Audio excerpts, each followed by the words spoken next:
What's up, everybody? Welcome back to the channel. We are continuing our series of talking through all 32 NFL teams, and today we have the Carolina Panthers. And the question that we have here is Bryce Young good enough? We saw a little bit of what he could do at times last year, but really it was pretty rough. We're going to go through a 2023 recap, some roster moves, projected offense and defense, schedule predictions, and also some fantasy football projections, and kind of talk about where the Carolina Panthers stand as we move into 2024. But 2023, really bad. 2-15, earned the first overall pick. Didn't get to pick the first overall pick. Their offense was 32nd in points per game, actually tied for 31st. Their defense was 29th in points per game. Frank Reich was one and done. They have moved on from him, which is, I think, a good thing. And then Bryce Young had a pretty bad rookie year. Randy, what were your takeaways from the Panthers last year?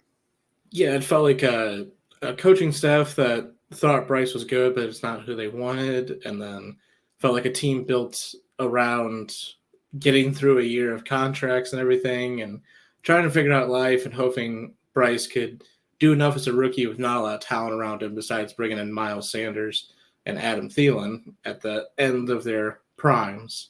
So it really set Bryce Young up for failure, trying to give him kind of like a fresh rookie year like we did with Trevor Lawrence is kind of how I view the first year for Bryce. Yeah, I'm with you there. One of the main things, they brought in Frank Reich because of his offensive success, but part of his offensive success was structured quarterback play. And most of Bryce Young's college success was out of structured quarterback play. There were some good things in the pocket, but what Bryce Young did best was create.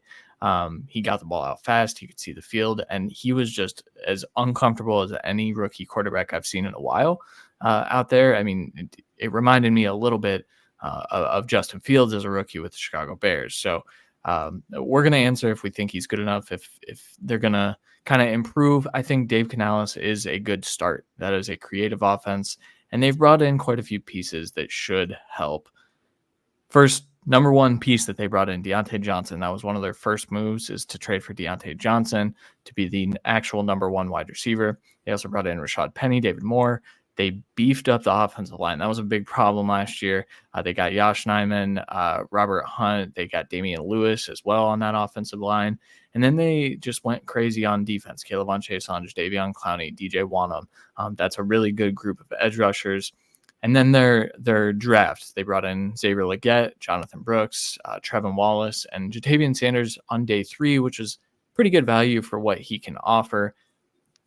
I guess before we get into what they lost, because there is one particular player that is it's not going to be on the team this year that I think could be impactful. But what did you think of their additions this year? I think it was a bit of an overcorrection from last year on the offensive side. But again, this is what they should have done last year. That's maybe the free agent market didn't really suit their needs. I'm fine with that. Maybe teams didn't want to go there until they saw Bryce. That's fine as well. But, Deontay is the biggest piece. Obviously, a guy that showed he could be a wide receiver one in this league, shows he can get open whenever he wants. And he's going to be an awesome addition. Bryce Young, one of, if not the worst quarterbacks last year against zone defenses. That's why teams only threw zone defenses at him. Deontay Johnson's going to be able to eat that up. Mm-hmm. Yeah. And then adding Xavier Legette, I think this is a re-roll of Jonathan Mingo. Similar type player, but I think more ready. Jonathan Mingo, I was lower on Jonathan Mingo. I think you were as well. And I was a little shocked that he got drafted where he did. And I think that spoke to the lack of readiness of this front office and what needed to be around Bryce Young. Now I feel like they have a complete wide receiver room. I think that's definitely going to help. Jatavian Sanders isn't your traditional tight end, but I think he's going to offer enough as a pass catcher to maybe have an impact as early as this year. On the other side of things, they lost Brian Burns. That's the big one. They traded Brian Burns to the Giants for a haul that, if you go back and there was an offer from the Rams a couple years ago, of, I believe it was 2 first-round picks and more. And they declined that, thinking that they were going to be able to retain him. They obviously lost a lot of value in that trade, but this wasn't the time to pay Brian Burns. I kind of understand that. it's still going to hurt that defense. I know they tried to plug it with the 3 edge rushers, but do you think that they're losing a ton on the edge rusher side of things? Yeah, I mean, they pretty much had to reshape this entire team. We talked about the offense. They spent a lot on offensive line. They had to spend a lot on edge rusher because they lost their 2 best edge rushers in Brian Burns and Yatir Gross-Matos. The latter will whatever. But Brian Mhm. Burns is one of the best pass rushers, top at 10. I want to say Mhm. top 5, but without going through it in my head. Uh, just That's close. phenomenal talent. So, as well as Clowney played last year under an inventive defensive coordinator, and as well as we've seen DJ Wanham as a rotational edge rusher, chase on another project that hasn't worked out that they're just going to try as a edge 3 or 4. It's just not the same. We've seen it a lot. It's kind of like the Chiefs did with the wide receiver room with Tyreek Hill, just a Yeah. little bit bigger names. You're paying a little bit less than you would have paid Brian Burns, and you're trying to get a few shots at the board and hope it works. At the end of the day, I think Brian Burns wanted to be gone, so he's gone. Plain and Yeah. simple. Yeah, I think that's right. And then the other big losses, in my opinion, are the safeties. Von Bell, Jeremy Chin, both gone. Frankie Jeremy Louvu. Chin, Frankie Louvu. Yeah, I mean those 3 losses are going to be impactful. We'll talk about the projected defense, but let's go back over to the offensive side. So line looks night and day from last year. This is a competitive offensive line, I think, with Damian Lewis now, Robert Hunt now. And then you've also got some depth, like Josh Nijman being your swing tackle. I think you're feeling a lot better about that than you were what your situation was last year. I think the main thing with the line is Ike Ekwonu has to be better. He was Yeah. good in spurts. I think he's always been a good run blocker, but he struggled in pass protection at times last year. Hoping he takes a step forward. And then we talked about like this offensive lineup, just top to bottom, looks a lot better. I think by the end of the season, Jonathan Brooks is probably slated as that RB1. I think Chua Hubbard's there simply because of Jonathan Brooks' injury. We don't know when he's going to come back, but I think Brooks opens up a ton for this offense. Bryce Young's best years, his best year at Alabama, or arguably his best year, was with Jahmyr Gibbs catching passes out of the backfield. Jonathan Brooks has that element. I think that we're going to see a little bit of that Alabama offense intertwined in with Dave Canales' scheme and what he likes to run. Yeah, and I think we're both on the understanding that we're going to get through these camps and these preseason, and then Miles Sanders will be on a different team, Mhm. traded away for some scraps. I think they're going to re-roll that. They may have to cut him simply Probably. because of his contract, but they might be able to get a trade for him kind of thing and pay half of it or something. It's just it didn't work out with his team. He's still, in my opinion, talented back, maybe on the last legs, but he can be a helpful back to any running back room. But we see it every year. There's going to be at least 1 or 2 rooms that lose a starter, lose the backup, and they don't want to have a full tier starter like that, 100% workload. So I think Miles Sanders will be elsewhere. Chuba Hubbard and Penny will take the workload until Brooks is ready to just take over. And yeah, wide receivers last year, it was DJ Chark and Adam Thielen.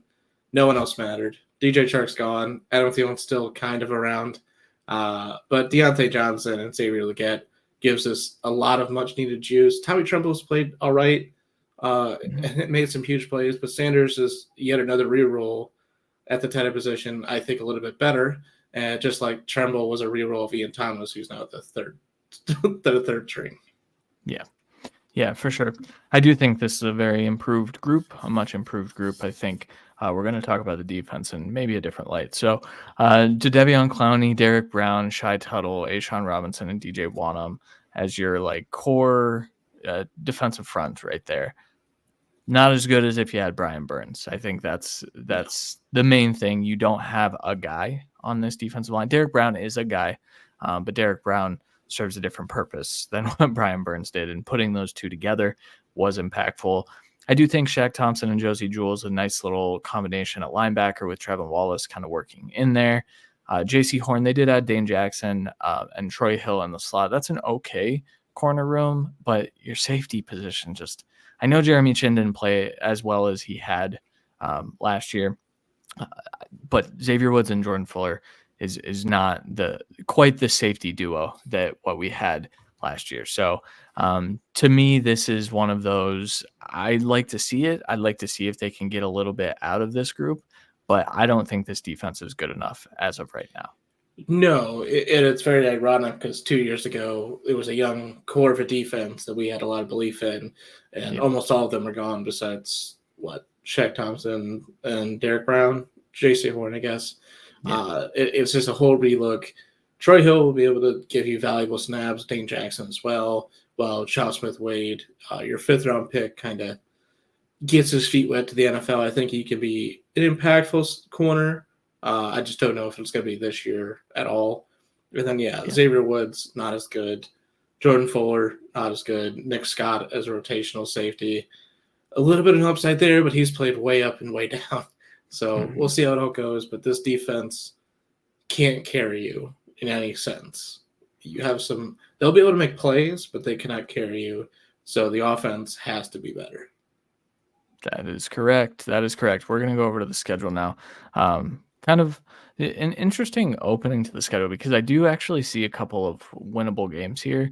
They get at New Orleans, home against the Chargers, at Las Vegas to open before a 3-game rough stretch against Cincinnati, Chicago, and Atlanta, all teams that should beat them fairly comfortably, to be honest. We'll talk about Chicago later this week, but I think that's maybe just projecting what the Bears can be, but the Panthers aren't really on their level at this moment. And then kind of a stretch in the middle where I think they can win some games before just one of the roughest second halves of any schedule in the NFL. I know you. I don't actually know what you have them at. What's their record for you? So I have them at 5-2, so plus 3 wins from last year, hitting the win total line of 4.5. Um, they have, what are like a bottom 10 strength schedule. So, and you see that in the first half of the year with some kind of horror games mixed in. I will say you're getting the Bengals early in the season when they really have never been an early season team. However, in fairness, Joe Burrow has never had a training camp, so we'll see how this year goes with him throwing every other day. Their odds to make the playoffs and win the division not great. Plus 730 for playoffs, 1400 win the division, obviously last. Plus 30K to win Super Bowl, obviously last. They're not favored to win a game currently. It's just not a great start, but I do think they pick up some wins early. I'm sure ours differ a bit. I have them kind of taking the Saints week 1, just in a kind of an upset game, and then going on a pretty decent losing streak till week 7 with the Commanders, where I think they can pick one up as well. And then, like you said, winning Broncos, Giants in that middle pack there, starting to feel a little bit better about yourself, how much you're kind of building with this team. But then out of that bye, man, Tough. I think you might be able to take one of the two from Tampa, just divisional, normal stuff where it's an upset. Baker plays off that day. Mike Evans gets blanketed somehow. Something can happen. And I gave him one of them. But, man, 5 wins I think was pretty generous. But I do think Bryce Young is a good quarterback in a bad situation. And I do truly believe in Deontay Johnson as one of the better receivers in the NFL. Yeah, I have them at 4-13. So I have them just a little bit worse than you. I do have them taking. I have them losing at New Orleans, but coming back around and beating them in week 9 there. But I have them taking the at Las Vegas game and the Washington game, and then the Giants game, and that's it. And so this is a really, really tough schedule. I think the answer to is Bryce Young good enough? I think he's good, but I don't think he's good enough to take this team where it needs to go. This would be, they would have either the 3rd or 4th pick, depending on tiebreakers. In my scenario, you probably have them pretty close to that. Yeah, they're the 15th seed for you in the NFC, and they're tied with like the 5th best record or 5th worst record with Tennessee.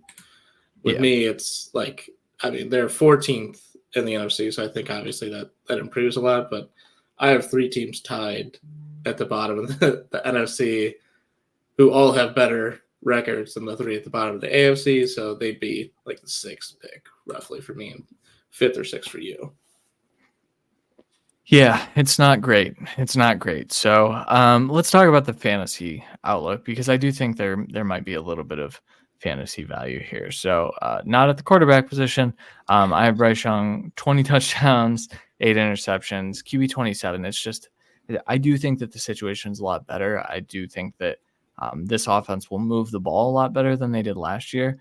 I just don't know how many touchdowns are actually going to be there to go around. I do think Jonathan Brooks is a really good value. I do think as soon as they get inside the 10, inside the 5, I think Brooks is going to be that goal line back. Even though he doesn't have that type of body type necessarily, I think that he's going to be the guy that they want scoring their touchdowns. I have him at RB16.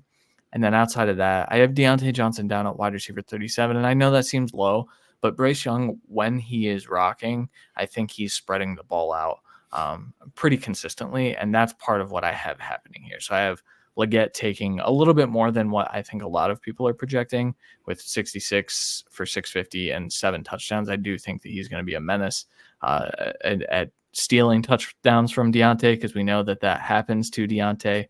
And I think if you flip some of those touchdowns over to Deontay, you're feeling really good about his outlook. But overall, this isn't necessarily an offense that I want too many pieces of, personally. Yeah, I think we're both among the hope, at least. I don't know. I think your stats say the mindset as well, that Jonathan Brooks, around that week 6, week 7, is when he starts to usurp Chuba Hubbard and take over the role. To give him a good stretch there, you'd hope he's ready by then. That gives him obviously a full month into the season plus. He should be good. According to him, he's going to be good week 1, but we want to give him a little bit of the benefit of the doubt there. And then the only little kick I have on him is just that after the bye week stretch is just so brutal run defense wise that I think it might tank the numbers slightly. So let's hope he shows out against those bad teams in that 4-game stretch there. And maybe we can have a little bit of a Falcons Panthers shootout in week 6, and that can help him. But yeah, I truly, projection wise, haven't done them.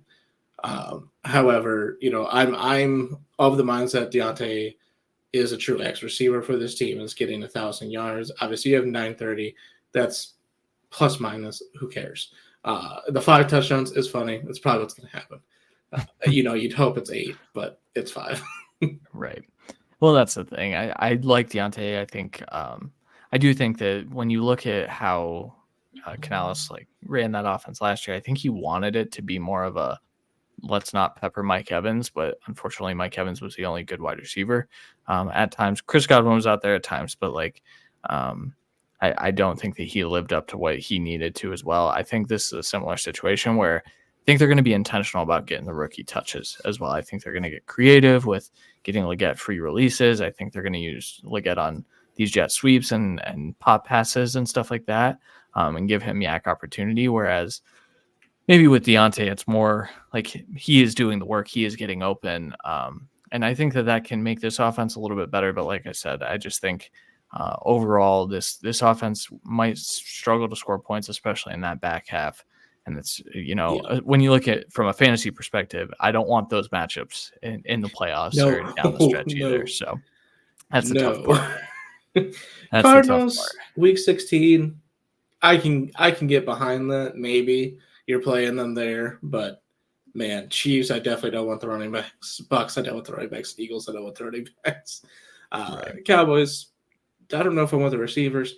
So it's a weird plus minus. I do think the best case scenario is what we were hoping the Titans were doing with Hopkins and Treylon Burks and using Treylon Burks creative ways. Maybe that's, on Treylon for developing, and he had some health things coming into the league that really hurt him there. So maybe the development wasn't perfect. So hopefully we can get a reroll here with a better outcome for Leggett here. But Deontay has to carry the show this year for just everything. And, said it before, let's take this as a reroll. This is the rookie season of Bryce. The only issue with that is if you're picking 5th or 6th and you lose one more game and maybe you're picking 2 or 3, and then you're sitting here again with the quarterbacks, it's tough. Yeah, Bryce is really in that like Justin Fields mold, right? So now we're looking at year 2 with a new coach. So Justin Fields had Matt Nagy for 1 year, Eberflus for 2, out the door in year 4. That's what I think we're looking at with Bryce. If Bryce isn't really good in year 3, then I think they're going to look to move on. Unfortunately, trading up for Bryce made that a more difficult path for them because, I mean, shoot, if they would have kept that, say they got Bryce but didn't have to trade everything, they would have picked Caleb and traded. It would have been a Josh Rosen. I believe so. Yeah. I think they would have had to. And so that's the interesting piece. The question is Bryce Young good enough? Like we talked about, we think he can be good. I think this is a rookie year. I think the jury's still out on him. I think that there's certainly some areas where he needs to improve. But I also think that offense did him no favors last year. And I think that maybe come year 3 for Bryce Young, we are talking about him as one of those like Tua Tagovailoa-ish impact players where you put really good pieces around him, and I think that can be a really good offense. So it's not necessarily what you want when CJ Stroud went 1 pick before or after, but Yeah. I don't know if CJ Stroud is what he is if he goes to the Panthers last year either. I don't think he is, to be honest. So it's tough.